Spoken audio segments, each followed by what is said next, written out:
아직까지 날씨가 좀 계속 더워지는 가운데 있습니다. 잘 인내하시고 또 건강 유의하시기를 바랍니다. 묵상기도 드림으로 주일 일부 예배 시작합니다.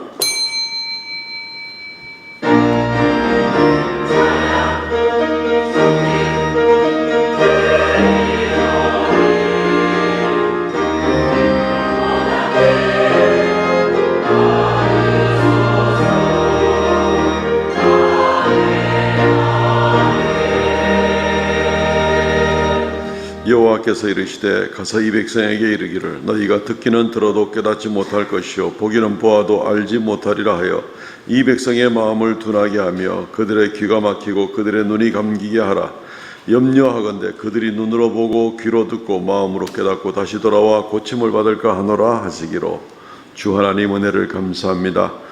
오히려 우둔한 우리들에게 주의 진리의 말씀을 알게 하시고 믿음을 주셔서 하나님의 자녀 되게 하시며 주 앞에 고백하며 나와서 머리 숙여 경배하게 하심을 감사하옵나이다.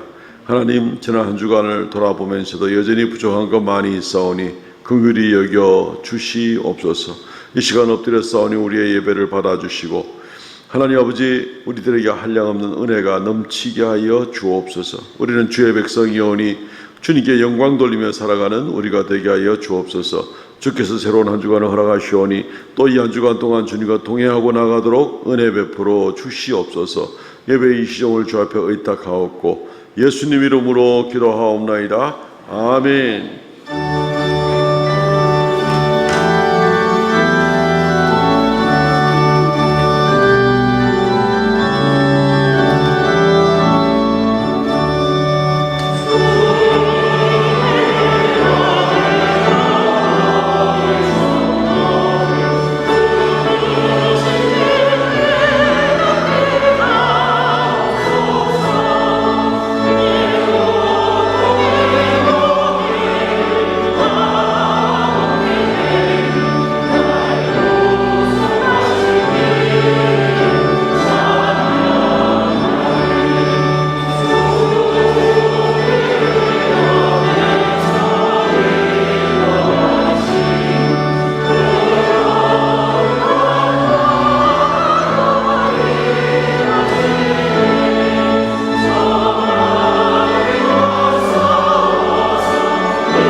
전능하사 천지를 만드신 하나님 아버지를 내가 믿사오며 그 외아들 우리 주 예수 그리스도를 믿사오니 이는 성령으로 잉태하사 동정녀 마리아에게 나시고 본디오 필라도에게 고난을 받으사 십자가에 못 박혀 죽으시고 장사한 지 사흘 만에 죽은 자 가운데서 다시 살아나시며 하늘에 오르사 전능하신 하나님의 우편한 자 계시다가 저리로서 산자와 죽은 자를 심판하러 오시리라. 성령을 믿사오며 거룩한 공예와 성도가 서로 교통하는 것과 죄를 사하시는 것과 몸이 다시 사는 것과 영원히 사는 것을 믿사옵나이다. 아멘. 교독문 54번 시편 126편 말씀입니다. 여호와께서 시온의 포로를 돌려 보내실 때에 우리는 꿈꾸는 것 같았도다.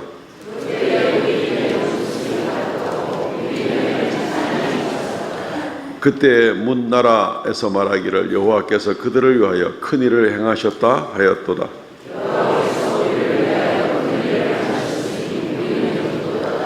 여호와여 우리의 포로를 남방 시내들 같이 돌려 보내소서.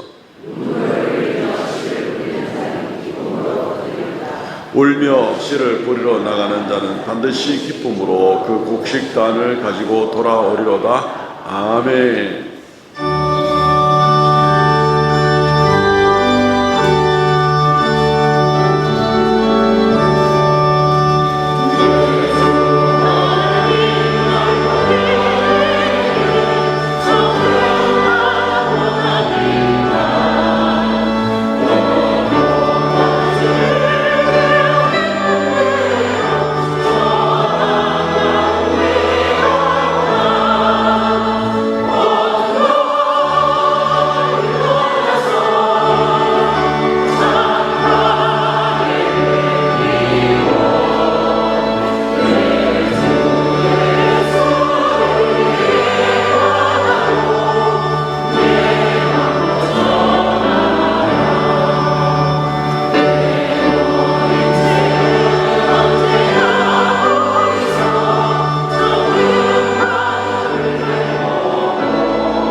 사랑과 은혜의 하나님 감사합니다. 우리에게 생명 주시고 영생의 기쁨 주시며 날마다 주님 의지하며 살아가게 하시니 감사합니다.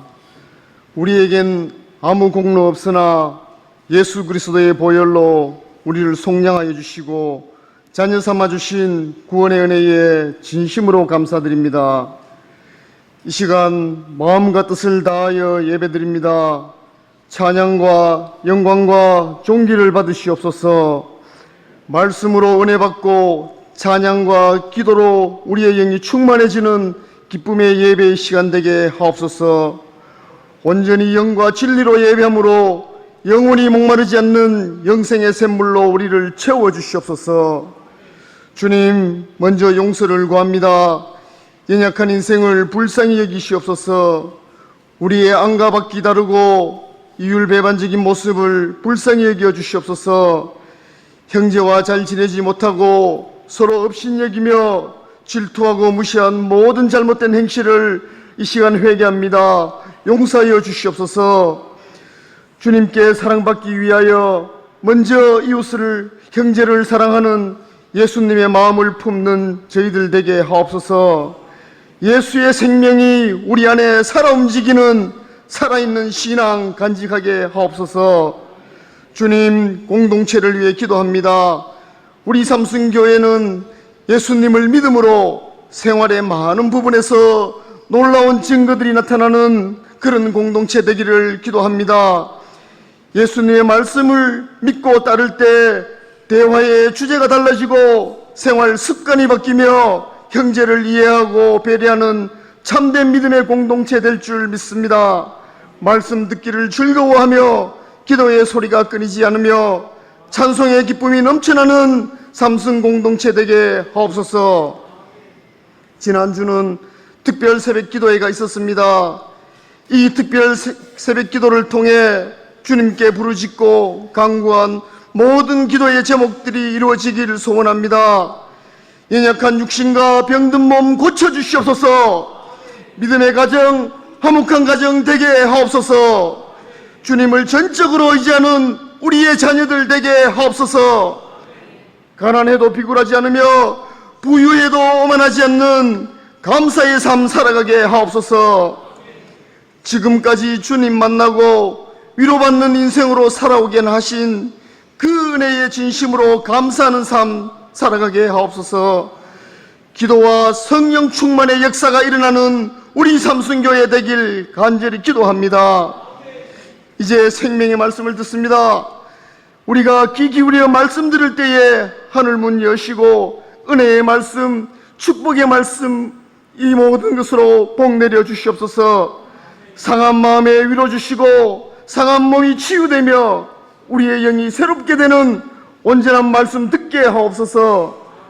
말씀 전하시는 담임 목사님께 성령께서 함께 하셔서 강하고 풍부한 영성으로 진리의 말씀 전하게 하시며 영육간에 강건하게 하시고 말씀 사역의 귀한 목사님으로 쓰임받게 하옵소서. 호산나 찬양대의 찬양을 기쁘게 받으시고 찬양함의 기쁨을 감사함의 평안을 누리는 복된 대원들로 삼아 주시옵소서. 이른 아침부터 곳곳에서 주의 날을 기억하여 각 모양대로 섬기는 주의 종들과 직분자들 위해 주님의 평안과 깊은 위로가 넘치길 기도합니다. 우리의 소망, 생명 되신 예수님의 이름으로 기도합니다. 아멘.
할렐루야, 감사합니다. 하나님 말씀 봉독하겠습니다. 신약성경 마태복음 13장 1절로부터 9절 말씀 봉독하겠습니다.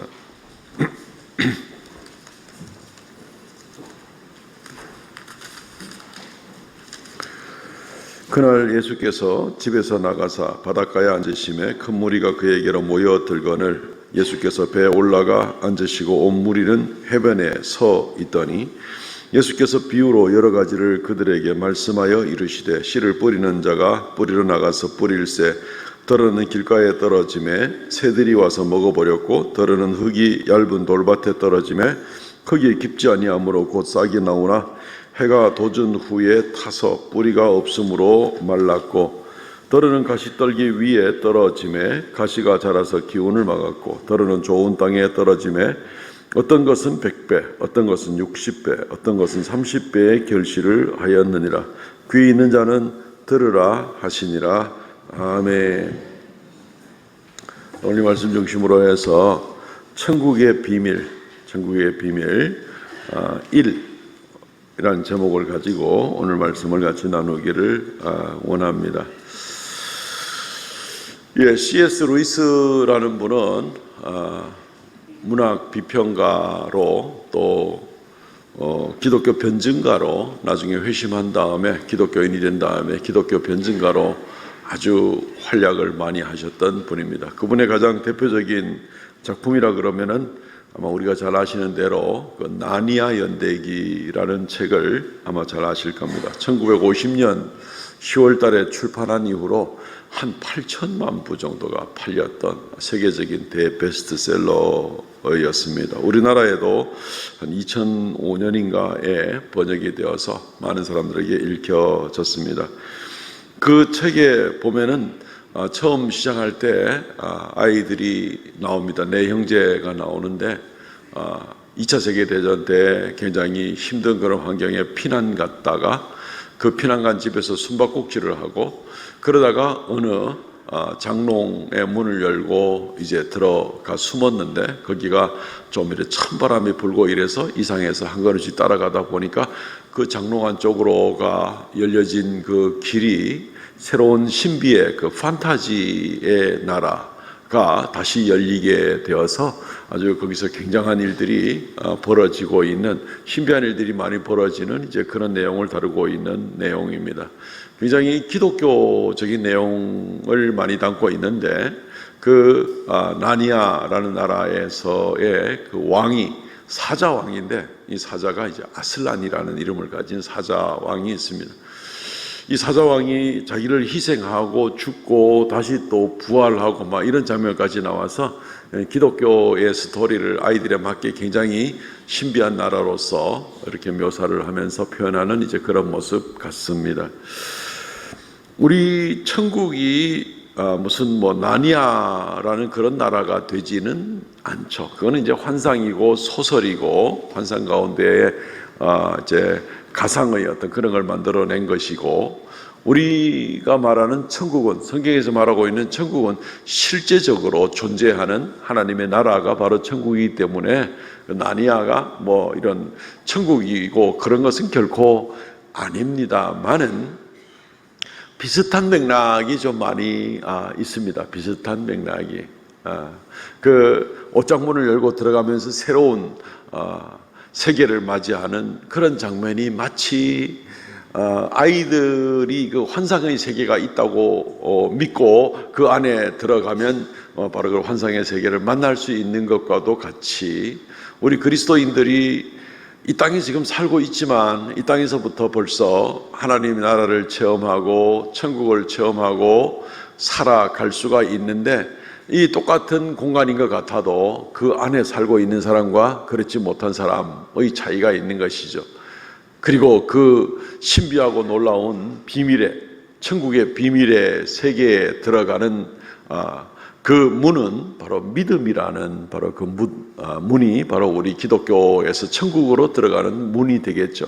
똑같은 한 세상을 이 땅에 사는 것 같아도 믿음의 문을 열고 그 안에 들어가면 똑같은 이 공간에 지구상에 사는 것 같아도 하나님의 다스림과 하나님의 동행하심과 하나님의 역사하심을 체험하고 살아가다가 영원한 나라에 바로 연결이 되는 삶을 사는가 하면, 믿음이 없이는 그냥 똑같은 이 지구상에 살면서 그냥 허겁지겁 살다가 인생을 마치게 되는 이제 이런 모습을 보게 되는 것입니다.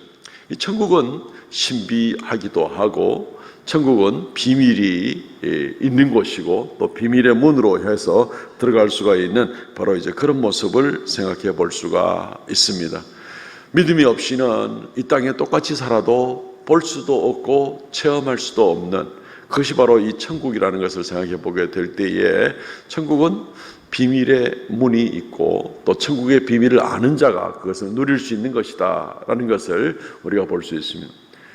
마태복음 13장은 소위 비유장이라고 이야기를 하고 있는데, 이 비유장에 대해서 비유를 설명하면서 너희에게는 천국의 비밀을 아는 특권이 너희들에게 주어졌지만 저 사람들에게는 주어지지 않았다라고 얘기하면서, 이 땅에서 우리가 천국을 누리는 것이 이 비밀 코드를, 비밀 암호를 열고 가지고 들어가면 정말 이 땅에서 천국을 누리게 되는 그런 모습을 주님이 실제적으로 표현하고 계시는 것을 우리가 보게 되는 겁니다. 7개의 그런 비유가 마태복음 13장에 나와 있습니다. 우리는 이것을 좀 묶어서 설명하기도 하면서 한 4번 정도 오늘부터 이 마태복음 13장의 말씀을 같이 나누려고 합니다. 똑같은 공간에 살고 있으면서 천국을 누리고 체험하고 살아가고 있는 사람, 하나님의 역사를 체험하고 있는 사람, 아니면 어떤 사람은 똑같은 공간에 있으면서, 아니 심지어 똑같은 예배당에 있으면서도 전혀 하나님의 역사와 천국의 신비를 누리지 못하고 있는 사람, 정말 비밀스럽기 짝이 없는 그런 모습이라고 볼 수가 있을 것입니다. 어쨌든 이 마태복음 13장 말씀을 통해서 살아가는 우리 모든 성도들께서는 천국의 비밀을 가지고 땅에서 살면서 천국을 벌써 누리면서 하나님 나라 백성으로 살아가는 놀라운 역사를 늘 감당하고 나가시기를 주의 이름으로 축원드립니다. 오늘 한 2가지로 크게 나누어 생각해 보겠습니다. 첫째는 왜 비유로 말씀하시는가? 비유로 말씀하시는가? 오늘 마태 13장 3절과 10절, 11절 말씀에 보면은 예수님이 비유로 말씀하고 계시는 것을 보게 되고, 여기에 대해서 제자들이 묻습니다. 예수께서 비유로 여러 가지를 그들에게 말씀하여 이르시되, 씨를 뿌리는 자가 뿌리러 나가서, 첫 번째 비유를 말씀하시면서 비유로 여러 가지를 그들에게 말씀하시매, 이렇게 됩니다. 그러니까 제자들이 이 비유를 듣고 난 다음에 10절부터 보면 제자들이 예수께 나와 이르되 어찌하여 그들에게 비유로 말씀하십니까? 대답하여 이르시되 천국의 비밀을 아는 것이 너희에게는 허락되었으나 그들에게는 아니 되었도다. 천국의 비밀을 아는 것이, 그러니까 이 비유에 대해서, 비유는 풀어야 되잖아요. 이 비유가 뭘 말하는 건지를 알아야 되니까 비유는 푸는 것을 통해서 천국의 비밀을 깨닫게 되는 것이고, 이 비유를 풀지 못하면 천국의 비밀을 알지 못하는, 이 비유가 바로 이 암호와도 같은 이제 그런 모습을 이야기를 해주고 있는 것입니다. 그래서 우리는 이 마태복음 13장에 나와 있는 이 비유들을 풀어서 천국의 비밀이 어떤 비밀들이 있는지를 깨닫고, 우리가 한 걸음 더 천국에 가까이, 아니 천국 안에서 더 주님과 더불어 동행하는 귀한 삶이 되어야 하겠습니다. 주님께서 비유를 주시면서 이것이 비밀이 있는데 이 비밀을 너희는 알게 허락이 되었지만 저 사람들한테는 허락이 안 되었다라고 얘기를 하면서 이 비유 자체가 바로 비밀 암호가 된다 하는 것을 이야기를 해주고 있습니다. 이것이 구별점이 되는 겁니다. 주님께서 이 말씀을 하신 것은 그러면은 비유를 도대체 어떻게 풀어야 우리가 천국의 비밀을 풀 수가 있다는 말인가 하고 생각을 당연히 이제 많이 해 보시게 되겠지만, 주님께서 말씀하시는 이 천국에 관한 비유는 풀기가 어려운 것이 아닙니다. 그래도 불구하고 어떤 사람은 전혀 그것이 무슨 뜻인지 모르고, 또 전혀 우리가 가지고 있는 무슨 기본적인 지식이나 사회적으로 내가 뭘 얼마나 습득했느냐와 관계없이 주님의 말씀에, 주님의 비유에 깊은 관심이 있는 사람들은 누구나 그 비유를 풀어갈 수 있음을 또 주님께서 아울러 이야기를 해주고 있는 것입니다. 다른 말로 하면은 예수님에 대하여 도무지 관심이 없는 사람, 천국에 대해서 관심이 없는 사람, 하나님에 대해서 관심이 없는 사람은 예수님께서 무슨 말을 하더라도 관심이 없습니다. 알려고 하지도 않습니다. 직설적으로 표현을 해도 별로 관심이 없지만 천국에 대해서 비유로 말씀하실 때는 더구나 관심이 없습니다. 저 뭔 소리를 저래 쓸데없는 소리를 하고 있나 하는 그런 식의 생각밖에 갖지를 않습니다. 어쨌든 주님께서는 한 단계 더 걸쳐서 이 비유에까지 주님의 말씀에 관심을 가지고, 주님의 말씀이라면 무엇이라도 관심을 가지고 있는 그런 사람들에게 바로 이 비유가 바로 열쇠다, 비유가 바로 시금석이다, 테스트하는 기준이 된다라고 이렇게 말씀을 하고 있는 것을 우리가 보게 되는 겁니다. 그래서 주님께서는 이러한 말뜻으로 왜 비유로 주셨는가, 알아들을 사람은 알아듣고 못 알아들을 사람은 못 알아듣게 하기 위해서 그렇습니다. 다른 말로 하면은 예수님과 천국, 그분이 말씀하시는, 약속하시는 천국에 대해서 관심이 많은 사람은 알아듣게 하시려고 그런 것이고, 도무지 무관심하고 그냥 세상 일에만 관심이 있는 사람들은 무관심하기 때문에 전혀 알아들을 수 없도록 하는 그 장치가 바로 이 비유로 천국을 설명해 주시는 것이다 라는 겁니다. 그래서 오늘 9절 말씀에도 귀 있는 자는 들으라. 귀 없는 사람이 세상에 어디 있습니까? 나이가 많고 청력이 흐려져 가지고 못 듣는 것을 말하는 것도 아니고, 주님께서 지금 주변에 몰려든 사람들에게 이 이야기를 하는 것은 안 들려서가 아니라 복음의 비밀에 대해서 관심을 두고 있지 않는 사람들은 귀가 없는 사람이다 라고 주님께서 빗대어 이야기를 하고 있는 겁니다. 관심을 많이 가지고 있는 사람들은 귀가 있는 사람이다, 들을 귀가 있는 사람이다 라고 이야기를 하고 있습니다. 그렇기 때문에 이 천국의 비유를 깨닫는 것은 세상에서 내가 얼마나 똑똑하냐, 얼마나 많이 배웠느냐, 얼마나 사회적 경험이 많으냐, 이걸 가지고 예수님의 말귀를 알아듣는다 못 알아듣는다 기준이 전혀 아니고, 내가 많이 배웠든지 많이 못 배웠든지 관계없이 예수님의 말씀에 대해서 관심이 있느냐, 예수님의 말씀을 믿느냐, 이것이 바로 들을 귀가 있는 자다. 주님께서 지금 그렇게 이야기를 하고 있는 것입니다. 예수님이 아무리 천국에 대한 말씀을 하시더라도 오로지 관심이 이 세상에서의 자기 인생에 대해서밖에는 관심이 없는 사람 같으면 천국은 그들에게 주어지지 않습니다. 그들에게는 천국이 무관심한 대상이고, 그들에게는 주어봐야 아무런 의미가 없고, 마치 돼지에게 진주 던지는 거나 마찬가지. 그 가치가 얼마나 귀한지도 모르고 그냥 밟아버리고, 이 무슨 쓸데없는 소리고 어린애들 같은 소리고 하고 그냥 무시해버리고 마는 그런 사람. 천국은 그렇게 싸구려가 아니죠. 아무나에게나 던져버릴 만한 그런 것이 천국이 아니죠. 우리는 천국을 거저 얻어서 값싸게 얻은 것 같지만, 천국을 우리에게 주시려고 주님은 자기의 생명을 희생하신 가장 고귀하고 가장 값비싼 대가를 치른 것은, 그래서 우리에게 줄 수 있었던 것이 바로 천국이기 때문에 천국은 싸구려가 아닙니다. 아무 관심도 없고 그냥 도무지 들을 귀도 없고 그냥 자기 욕심에만 매여 있는 그런 사람들에게 천국은 아무 의미가 없습니다. 줘도 의미가 없고 그들에게 주지도 않습니다. 그래서 주님께서 너희들에게는 천국의 비밀을 아는 특권이 주어졌다라고 이야기를 하고 있습니다. 이사야 6장 9절 오늘 예배 시작하면서 읽어드린 말씀입니다. 여호와께서 이르시되 가서 이 백성에게 이르기를 너희가 듣기는 들어도 깨닫지 못할 것이고 보기는 보아도 알지 못하리라 하여 이 백성의 마음이 둔하게 하며 그들의 귀가 막히고 그들의 눈이 감기게 하라. 염려하건대 그들이 눈으로 보고 귀로 듣고 마음으로 깨닫고 다시 돌아와 고침을 받을까 하노라. 이스라엘 백성들에게 주신 말씀이죠. 이사야 6장 말씀은 하나님 믿는다고 하면서 도무지 하나님에 대해서 아무 관심이 없습니다. 하나님 말씀에 대해서 관심이 없습니다.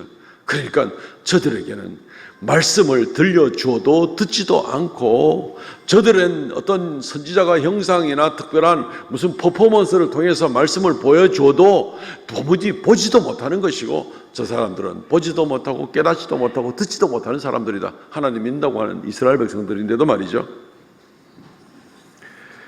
그렇기 때문에 천국은 너무너무 신기한 겁니다. 세상에 있는 어떤 지식이나 원리나 과학이나 이런 걸로 우리가 천국을 볼 수 있거나 체험할 수 있거나 신비한 것을 누릴 수 있는 것이 천국이 아니고, 전혀 그런 것과는 관계없이 내가 예수 그리스도를 믿고 그분의 말씀에 관심이 있는 사람, 그분의 말씀에 귀 기울이고 애를 쓰는 사람, 이런 사람들에게는 천국이 열리고 신비하게 들어갈 수가 있고, 거기서 하나님의 통치를 받을 수 있고 하나님의 동행함을 누릴 수가 있게 되는 것입니다.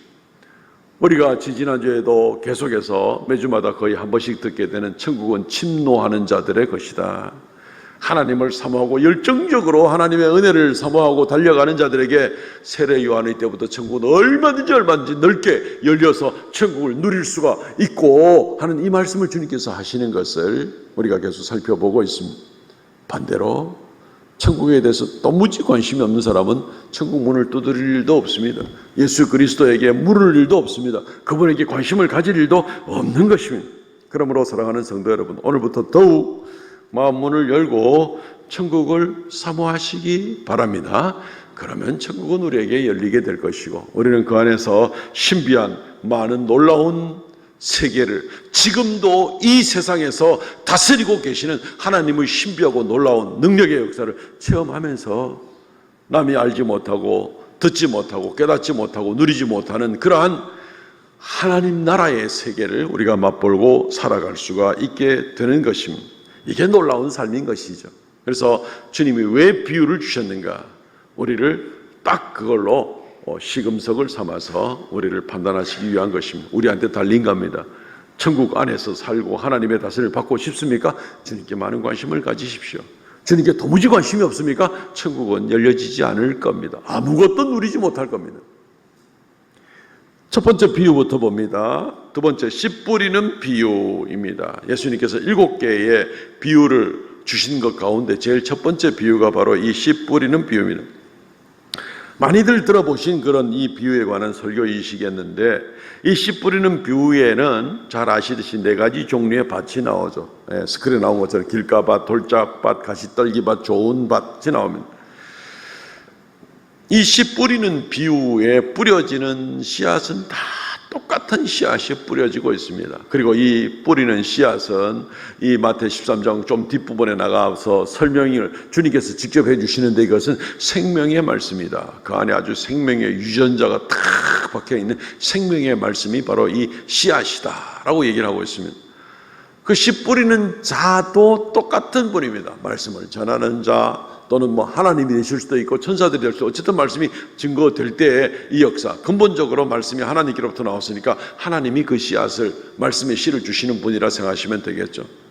문제는 어느 부분이 열매를 맺고 어느 부분이 열매를 못 맺고 하는 것은 4가지 종류의 밭에 따라서 열매를 맺기도 하고 맺지 못하는 겁니다. 씨앗은 똑같습니다. 뿌리는 자도 똑같습니다.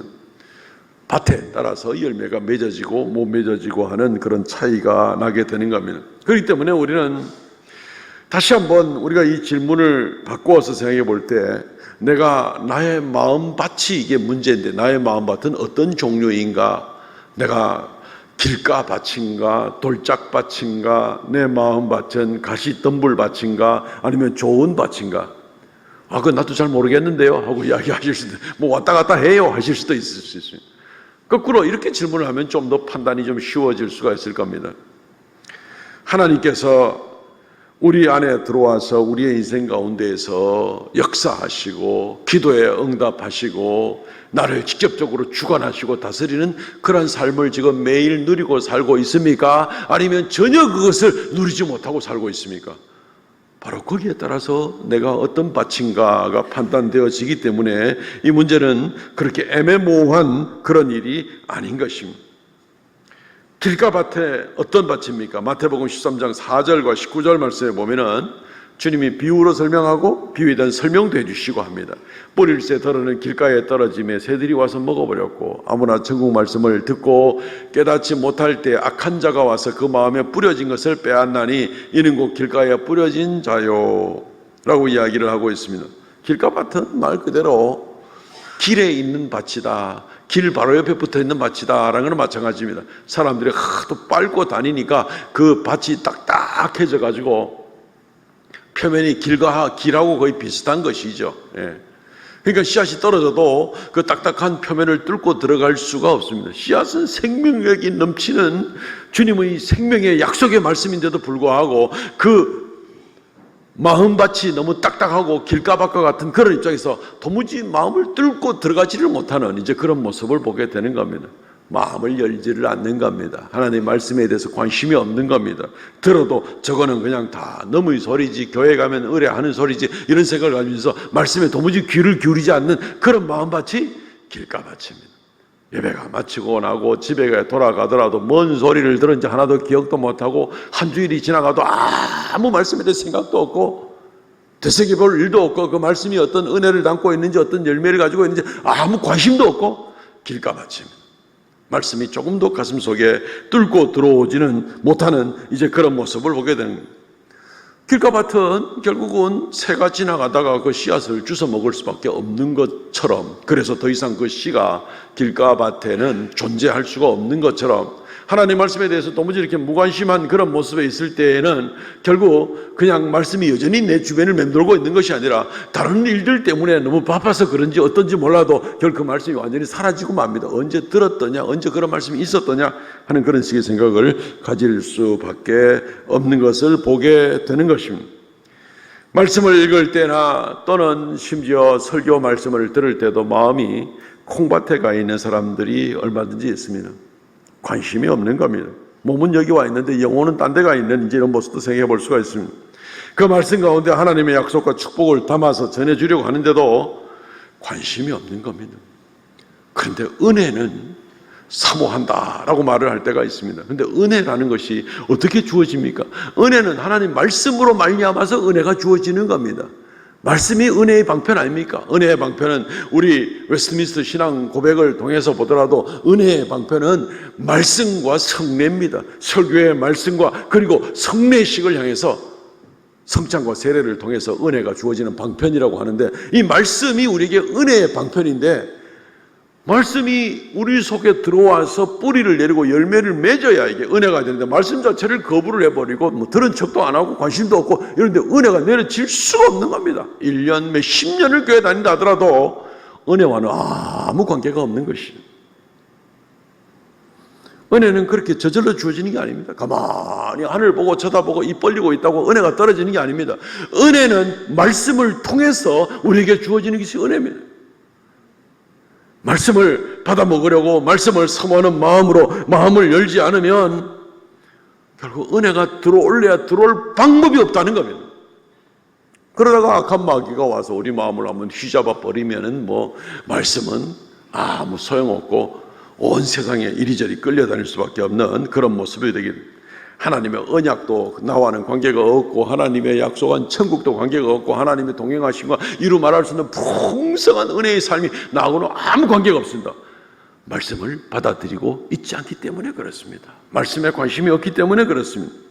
어떤 기쁨도, 말씀에 약속한 어떤 축복도, 말씀에 약속한 어떤 평안도, 주님의 능력의 역사도 이루어질 수가 없습니다. 모든 것이 말씀을 통해서만 주어지기 때문에 그렇습니다. 우리의 마음이 혹시 이 돌짝밭 같으면 굉장히 심각한 지경에 있습니다. 말씀에 도무지 무관심하고 받아들일 생각을 하지 않는다면 주의하시기 바랍니다. 더 이상 하나님의 은혜도 없고 천국도 없고 하나님의 동행도 없습니다. 그러니까 몸만 분주하게 바쁠 것뿐이밖에 없겠죠.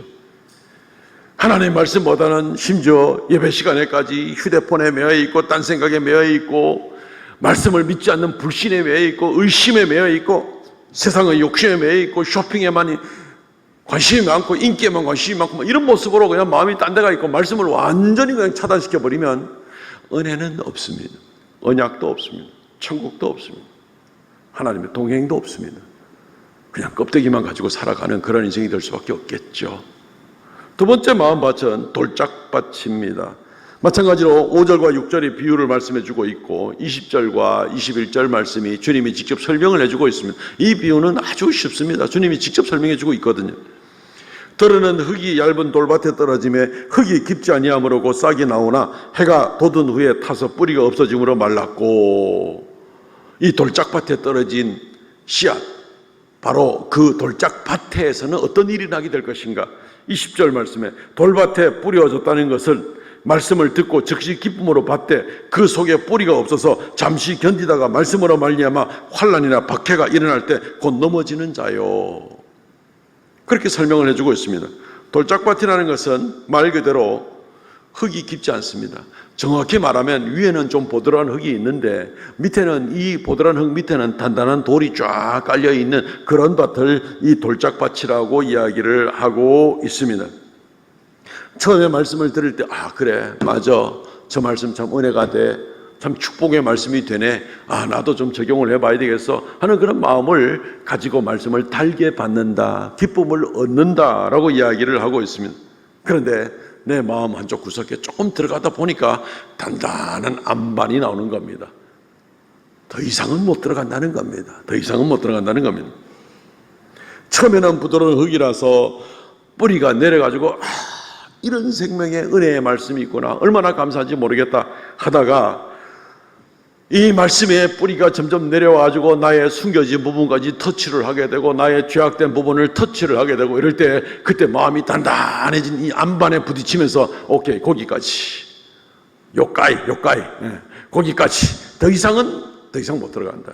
더 이상은 내 삶이 말씀의 간섭을 받을 수 없다. 여기까지 내가 주의를 지키는 것까지는 내가 어찌어찌 해보는데 더 이상 나한테 뭘 요구해서는 안 된다라고, 거기까지라고 스스로 바리케이트를 아주 굳게 치는 이제 그런 모습을 보게 되는 겁니다. 길가밭보다는 좀 나을지 모르지만 결국은 그 씨앗이 뿌리가 내리듯 조금밖에 너무 얕게 내릴 수밖에 없기 때문에 햇볕이 좀 따가운 것이 부딪히고 환란이 좀 닥치고 이러면 통째로 그냥 바람에 날려가거나 뿌리처럼 말라버리거나 그냥 다 썩어버리고 열매 맺지 못하는 것은 마찬가지다라는 겁니다. 아무것도 열매를 맺지 못하고 잠시의 기쁨과 감정적으로 기쁨을 누리게 되지만 더 이상은 아니라는 겁니다. 우리에게 혹시 이런 모습은 없는지도 한번 생각해 보시면 좋겠습니다. 혹시 하나님 말씀을 받기는 받되 내 자존심이 허락되는 범위까지만 하나님 말씀이 터치를 할 수 있습니다. 더 이상은 나한테 뭘 요구하지 마십시오. 내 자존심이 허락하지 않습니다. 혹시 그렇게 생각하시는 분이 계십니까? 내가 열심히 주님을 섬기고 하나님도 인정하지만 내가 손해보는 범위까지는 안 됩니다. 손해보지 않는 범위 내에서는 나는 얼마든지 이웃도 사랑하고 용서도 하고, 내가 손해보지 않는 범위 내에서는 얼마든지 내가 입술 서비스, 말로 서비스도 내가 얼마든지 할 수가 있을 겁니다. 내 취미생활과 내가 좋아하는 술, 담배, 도박이나 나쁜 습관에 대해서 좀 간섭하지 않으면 나는 얼마든지 받아들일 수 있습니다. 교회 가니까 뭐 그래 하지 말라는 것도 많은지 거기까지만 내가 수용이 됩니다. 더 이상 하면은 난 귀찮아서 내 사생활에 방해를 받기 때문에 나 교회 못 갑니다. 교회 가도 별 재미없습니다. 하나님 앞에 어떤 헌신을 요구할 때 더 이상 나한테 헌신을 요구하지 마세요. 내가 교회 오는 것까지만 해도 그게 어딘데, 나는 원래부터 성격이 어딘가 매이는 건 나 딱 싫습니다. 그냥 나한테 헌신이고 뭐 그런 얘기는 하지 마세요. 내가 알아서 신앙생활 할 테니까. 하나님 말씀을 받는데 요만큼 들어갑니다. 그 다음에 안반이 탁 단단하게 자리 잡고 있어서 더 이상은 말씀의 뿌리가 내려가서 나중에 그 뿌리가 줄기가 나고, 줄기가 가지가 나고, 가지에서 잎이 나고, 잎에서 열매가 나고, 이게 안 되는 겁니다. 조금 그냥 누릴까 말까 하다가, 뿌리가 내릴까 말까 하다가 거기서 다 시들어 버리고 마는 것입니다. 열매는요 내려가야 되는 겁니다. 말씀이 나를 지배할 수 있는 데까지 내려가야 그 말씀 속에 있는 약속과 능력이 내게 이루어지는 것이지, 말씀이 여기까지 내려오다가 거기까지 스톱, 더 이상은 안 돼 라고 할 때 열매를 맺을 수 없는 거죠. 예수님이 베드로를 처음 만났을 때 어떻게 했습니까? 만나가지고 저 깊은 데 가서 그물을 내려보아라라고 얘기하지 않았습니까? 베드로는 타고난 어부였고 평생의 어부였고 평생의 갈릴리 바다를 휘잡고 다니던 사람이었는데 밤새 고기 잡아도 없습니다. 오늘은 안 됩니다. 깊은 데 가서 내려봐라. 베드로가 거기서 자기의 모든 지식과 모든 자존심과 육신의 피곤과 모든 것들을 다 포기하고 선생께서 말씀하시니 내가 한번 내려보겠습니다. 가서 내렸더니 그물에 가득하게 물고기를 잡았더라. 자기의 지식과 자존심과 여건과 모든 자기의 전문성마저 다 내려놓고 주님의 말씀을 듣고 주님 말씀대로 내가 한번 해보겠습니다 하니까 역사가 일어나더라는 거 아니겠습니까?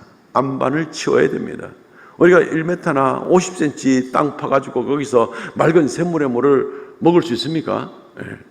울산에 있던 어느 교회 보니까 이웃에게 맑은 물을 좀 공급해주고 싶은데 해서 우물을 파는데 한 140m를 파니까 맥반석을 뚫고 내려가서 거기서 생물을 끌어올려가지고 아주 맑은 물이 올라오게 되었는데, 그래서 거기 아주 수도꼭지를 여러 개 만들어 놓고 주변에 있는 주민들이 와서 거기에 물을 얼마든지 떠가서 먹을 수 있도록 하는 그런 교회가 있습니다. 우리 교단 교회인데, 그렇습니다. 맑은 물 하나만 구하려고 해도 저 밑에 140m를 뚫고 내려가가지고 맥반석을 뚫으니까 맑은 물이 나오더라는 거죠. 내 마음에 안반을 딱 깔아놓고 말씀이 5cm는 들어오는데 1m, 10m는 내 마음속에 못 들어옵니다 할 때는 말씀이 가지고 있는 생명수의 말씀, 무슨 맥반석 밑에 있는 샘물 정도가 아니라 생명을 주시는 생명수의 말씀, 은혜의 말씀이 우리의 인생을 뒤집어 놓으면서 놀라운 기쁨의 삶으로 우리를 역사하게 하실 수가 있겠습니까? 그럴 수가 없을 겁니다. 그냥 내가 딱 바리케이드를 쳐놓으면 안 되는 것이죠. 그러므로 내 의지와 내 지식과 내 자존심과 내 독특한 주관을 다 버리고 주의 말씀이 내 마음을 단단한 곳까지 다 뚫고 내려갈 수 있도록 허용을 하시기를 바랍니다. 그러면 열매를 맺게 될 겁니다. 세 번째 밭은 가시떨기 밭입니다. 7절과 22절이 같은 방법으로 설명이 됩니다. 더러는 가시떨기 위에 떨어짐에 가시가 자라서 기운을 막았고, 가시떨기에 뿌려졌다는 것은 말씀을 들으나 세상의 염려와 재물의 유혹에 말씀에 막혀 결실하지 못하는 자요. 이 밭은, 세 번째 밭은 조금 더 좋은 밭 같습니다. 뭐 밑에 안반도 없습니다. 딱딱한 길가밭 같지도 않습니다. 그냥 말씀이 무엇이라도 내게 부딪혀 오면은 그 말씀 아멘 아멘 하고 받아들이고 정말 회개하고 하나님께 한 걸음 한 걸음 더 나가려고 은혜를 사모하는 그런 마음이 있는 것 같습니다. 그러나 마음속에 한 가지 치우지 못하는 것이 있습니다. 위로부터 난 가시덤불입니다. 식물이 자라려면은 밑에서 수분이 올라오기도 해야 되고 밑에 토질도 좋아야 되지만 위로부터 내리는 햇빛도 있어야 되고, 그래서 탄소 동화 작용도 하게 되는 거고 그런 거 아니겠습니까? 그냥 모든 것을 아멘 아멘하고 주여 맞습니다, 내가 죄인입니다, 그 말씀이 1000번 만번 옳은 말씀입니다 다 인정을 하고 내가 나쁜 사람이죠, 내가 회개합니다, 내 마음에 굳은 것들을 다 부셔 주님께 나아가기를 원합니다. 그런데 머릿속으로는 한 가지 떠나지 않는 게 있습니다. 예배당만 떠나면 그냥 재물 걱정 때문에 하나님을 믿지 못하고, 재물 걱정 때문에 재물이 무슨 우선권 문제가 있으면 무조건 재물을 따라 쫓아가게 되고, 재물 문제만 부딪히면 항상 하나님은 2등으로 밀려날 수밖에 없는 그런 모습에 있고, 이런 사람을 얘기하는 겁니다. 한 가지 그 유혹과 재물에 대한 염려만 어쩔 수 없이 끝까지 붙들고 나가는 사람, 오히려 많은 그리스도인들이 여기에 매인인 경우들이 참 많습니다. 사실은 하나님이 재물도 주실 수 있는 분이고 재물을 관리할 수 있도록 우리에게 맡기신 분이고, 사실은 재물은 일시적이지만 주님께서 우리에게 주시는 영생과 하나님의 능력은 영원한 것들인데 오히려 그것을 내다보지 못하고 이 땅에서 제일 중요하다고 생각되는 그 재물에만 매여가지고 여기만 걸렸다 그러면 하나님은 항상 뒷전으로 미뤄지는 이런 모습이 있을 때 그 사람도 결국은 위로부터 오는 그 은혜를 받는 통로를 다 스스로 차단을 해버리기 때문에 이 사람에게 올바로 열매를 맺을 수 있도록 나무가 자라고 그렇게 엽목소 작용을 만들 수가 없는 그런 모습을 보게 되는 것입니다. 열매 맺지 못하는 것은 시간 문제가 되는 겁니다. 저 사람 너무나 착한데, 하나님의 말씀을 들을 때 너무너무 감동 있게 잘 반응을 하고 있는데, 너무너무나 참 귀한 그런 성실한 마음이 있는데, 그런데도 도무지 하나님의 은혜를 체험하지 못하고 도무지 담대하지 못하고, 착하다는 것과 하나님께로부터 오는 은혜에 대해서 간절한 사모하는 마음을 가지고 오직 믿음으로 주님만 바라본다는 것은 다른 얘기입니다. 착한 얘기는 저 바깥에 있는 사람들도 착한 사람들 많습니다. 우리는 이 부분을 조심해야 되는 것입니다. 주님께서 원하시면 언제든지 내가 여기 있습니다. 누가 갈래? 제가 가겠습니다. 누가 헌신할래? 제가 헌신하겠습니다. 이것저것 따지지 않고 주님께서 모든 것을 그분이 주인이니까 다 알아서 해주실 것으로 인정을 하고 그렇게 주님 앞에 맡기고 나가는 그런 사람인 겁니다. 엘리야 선지자 시대 때에 3년 동안 가뭄이 들게 되었고 엘리야 선지자도 먹을 게 없을 때 사렙다 과부에게 보냈죠. 기름 조금 남은 거 하고 밀가루 한 움큼 남은 거 가지고 마지막으로 이제 떡 해먹고 죽으려고 이제 그렇게 해서 나뭇가지 주워서 불 피우려고 하는 그런 차에 엘리야 선지자가 만났죠. 떡 해가지고 나한테 먼저 주어라. 이게 도대체 무슨 말도 안 되는 소리 같지만 선지자는 그것을 요구하게 됩니다. 그리고 그 여인은 자기 혼자 남은 아들과 떡을 만들어서 엘리야에게 먼저 나눠서 아마 반쪽을 줬겠죠. 그리고 자기들이 또 나머지 반쪽을 먹었겠죠. 자기들만 다 먹었으면 그래도 한 덩어리 다 먹어주면 그래도 죽을 때 배라도 불러서 죽을지 모르겠는데 근데 뭐 좀 며칠 지나가면 또 배고파 죽겠지만 결국 그런 일이 있었는데 엘리야 선지자가 요구를 할 때 드리게 되었죠. 헌신하게 되었습니다. 어떤 일이 났습니까? 3년 반 동안 그 집에 병에 기름이 다함이 없고 3년 반 동안 그 집에 밀가루 통에 밀가루가 다함이 없이 신기한 역사가 일어나서 오히려 나중에 그들을 괴롭히던 아합왕이나 아합왕의 부인 이세벨이나 이런 사람들은 먼저 왕과 왕비가 먼저 죽어나는 일이 있는데 이 과부와 그 아들은 오히려 생명을 유지했던 그런 일들을 우리가 성경에서 볼 수가 있는 것입니다. 주여, 나의 주인이 주님입니다. 나의 모든 소유도 주님의 것입니다. 나의 모든 인생의 목적도 주님이고 그리고 나는 주님 앞에 나는 없습니다. 오직 주님만 영광 받으시면 되겠습니다 하는 그런 중심으로 나아가게 될 때에 주님이 내 건강이나 물질이나 내 인생의 길이나 모든 것에 다 주인이시니까 오직 주님 원하시는 대로 네 그렇게 나가겠습니다 하는 그런 결단을 가지고 나갈 때에 이 사람들이 바로 좋은 밭이라는 겁니다. 그런 사람들에 대해서 주님께서 그래 내가 다 뺏어갈게 니는 죽어라 주님께서 그렇게 하시겠어요? 그러실 리가 없죠. 오히려 말씀의 씨앗이 뿌리가 깊이 내려가가지고 얼마든지 놀라운 축복과 은혜 가운데 하나님께서 간섭해 주시는 바로 그런 좋은 밭이 되는 겁니다. 그래서 좋은 밭은 우리가 8절과 23절 말씀에 보면은 더러는 좋은 땅에 떨어지며 어떤 것은 100배, 어떤 것은 60배, 어떤 것은 30배의 결실을 하였느니라. 그 좋은 땅에 뿌려졌다는 것은 말씀을 듣고 깨닫는 자니 결실하여 100배, 60배, 30배의 결실을 맺는 것이다. 하나님 말씀을 들을 때 하나님께서 손해보게 하는 것이 아니라 하나님 말씀을 들을 때에 30배, 60배, 100배의 결실을 맺게 한다는 것입니다. 내 손에 있을 때 이것이 내 인생의 행복을 얼마나 가져다 줄 것인가? 글쎄요, 그냥 1:1 아니면 1:2 정도만 돼도 꽃배기니까 되게 좋아하겠지만 하나님 말씀대로 우리가 하나님 우선으로 살아가게 될 때 결과는 30배, 60배, 100배의 결실을 주시는 말씀의 축복을 우리에게 그렇게 주신다는 것입니다. 나는 없고 오직 하나님만 먼저 앞세우는 그런 좋은 밭이 되시기를 바랍니다. 그러면 놀라운 역사가 일어나게 되고 땅에서 천국을 누리게 되는 것입니다. 말씀을 맺겠습니다. 사랑하는 성도 여러분, 천국은 아무나의 것이 아닙니다. 천국은 우리가 생각하는 같은 싸구려가 아닙니다. 나는 비록 거저 얻었을지라도 엄청난 대가를 주님께서 치르신 것이 바로 천국인 아무나에게 주지 않습니다. 믿음이 있는 자에게 주십니다. 믿음의 문을 열고 주님의 말씀을 무조건 믿고 그 나가는 사람은 바로 나니아 연대기와 같은 비교할 수 없는 그것과는 비교할 수 없는 놀라운 주님이 다스리는 신비한 세계 가운데서 이 땅에서 살다가 영생을 누리게 될 것입니다. 믿음이 없으면 그냥 장롱 문만 열었다 닫았다 하는 것밖에 없습니다. 더 이상 아무것도 아닙니다. 믿음의 문을 열고 그리고 주님의 말씀에 귀를 기울이고 한 걸음씩 한 걸음씩 주님과 동행하는 그런 귀한 삶을 나누시기를 바랍니다. 예배 시간에 뿐 아니라 집에서도 부부간에 또는 자녀들과 더불어서 하나님의 역사가 하나님께 기도했더니 얼마나 놀라운 일들이 일어나더라는 것을 같이 나누면서 우리가 지금 함께 온 가정이 하나님의 세계에서 살고 있는 것을 확인하십시오. 믿음으로 나가는 자에게 주님은 누구에게나 바로 이 놀라운 세계를 허락하시고 주님이 주인 되어 주시지 않습니까? 특별히 좋은 밭이 되시기를 바랍니다.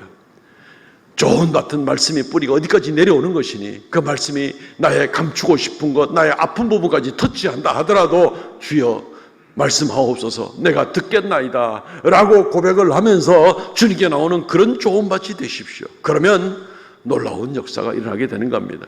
나를 사로잡고 있는 염려와 근심이 있을지라도 주님께서 이 문제마저도 넉넉히 주의 손에 달려있는 줄로 믿습니다 하고 담대하게 나가십시오. 그러면 우리는 똑같은 이 세상 살아도 이 세상 사람이 아닙니다. 이 세상 살고 있어도 천국 백성으로, 하나님 백성으로 비밀의 세계, 천국의 비밀을 알고 똑같이 지금 이 세상에서 살아가고 있는 겁니다. 어떤 인생을 살고 싶습니까? 좋은 밭이 되셔서 하나님과 동행하는 천국 백성의 삶을 지금부터 매일매일 누리고 나가시기를 주의 이름으로 축원드립니다. 아멘. 통성으로 기도하겠습니다. 하나님, 우리에게 믿음을 더하여 주시고 우리가 좋은 밭이 될 수 있도록 우리 마음을 굳은 것은 녹여주시고 주님 강팍한 것은 깨워주시고 근심과 걱정을 붙잡는 것은 다 불사르게 하여 주셔서 오직 믿음으로 주님만 바라보고 좋은 밭이 되게 하소서. 이 땅에 살면서 주의 허락하신 천국을 지금부터 누리고 살아가는 우리가 되게 하여 주시옵소서. 통성으로 기도하겠습니다. 주 하나님 은혜를 감사합니다. 이 땅에서 우리를 살게 하셨지만 하나님의 나라를 체험하고 살아가는 놀라운 축복과 은혜를 주시니 감사하옵나이다. 주님이여 홀로 영광 찬송 받아주시고 주여 긍휼을 더하여 주시고 아버지 역사하여 주시기를 원하옵나이다. 하나님, 그리하여 신비한 세계 천국의 비밀의 나라에서 지금 이 땅에 살고 있을지라도 주님과 더불어 동행하는 신비하고 놀랍고 오묘한 삶을 살아가는 우리가 되게 하여 주시고 우리 성도들의 가정이 다되도록 은총 더하여 주시고 날마다 기쁨과 평안과 담대한 가운데 주 앞에 나아가게 하여 주시옵소서. 주여 긍휼을 더하여 주시기를 간절히 바라옵고 원하옵나니 역사하여 주시옵소서. 주관하여 주시옵소서. 은혜 베풀어 주시옵소서. 긍휼을 더하여 주시옵소서.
주 하나님 은혜를 감사합니다. 우리가 무엇이간데 우리에게 복음을 주시고 믿음을 주셔서 신비하고 놀라운 능력 있고 영원한 하나님의 나라를 지금부터 체험하며 주님 나라 안에 살게 하시옵나이까. 주여, 은혜를 베풀어 주시고 날마다 믿음 가운데 담대하게 주만 바라보고 살아가는 우리가 되게 하여 주시고 천국의 비밀을 가진 자로서 살아가는 우리가 되게 하여 주시옵소서. 이 시간 주의 말씀을 따라 11조의 예물, 감사의 예물, 정한 예물 주님께 올리오니 하나님 홀로 영광 받아 주시고 아버지 하나님 이 귀한 예물들로 인해서 많은 생명들이 살아나는 역사가 있게 하여 주옵소서. 드린 손길마다 그 믿음을 보시고 만복으로 더하시며 주님의 동행하시며 이루 말할 수 없는 놀라운 축복과 은혜가 넘치는 그러한 귀한 성도들 되게 하여 주시옵소서. 그 가정이 복되게 하여 주옵소서. 이 시간 살아가는 성도들 주 앞에 머리 숙여 싸우니 이 한 주간이 온전히 주님과 더불어 동행하며 우리가 이 땅에 육신으로 살고 있지만 우리의 생명은 하나님과 함께 하나님 나라에 살아가고 있는 귀한 성도들 다 되게 은혜 허락하여 주시옵소서. 불꽃 같은 눈으로 주께서 지키시고 선하게 인도하여 주시옵소서. 감사와 찬송을 돌려옵고 예수님 이름으로 기도합나이다. 아멘. 지금은 우리 주 예수 그리스도의 은혜와 아버지 하나님 극진하신 사랑과 성령의 교통하심과 새롭게 하심의 역사가 오직 주만 바라보고 살아가는 하나님의 거룩한 백성들에게 영원토록 함께 있을지어다. 아멘.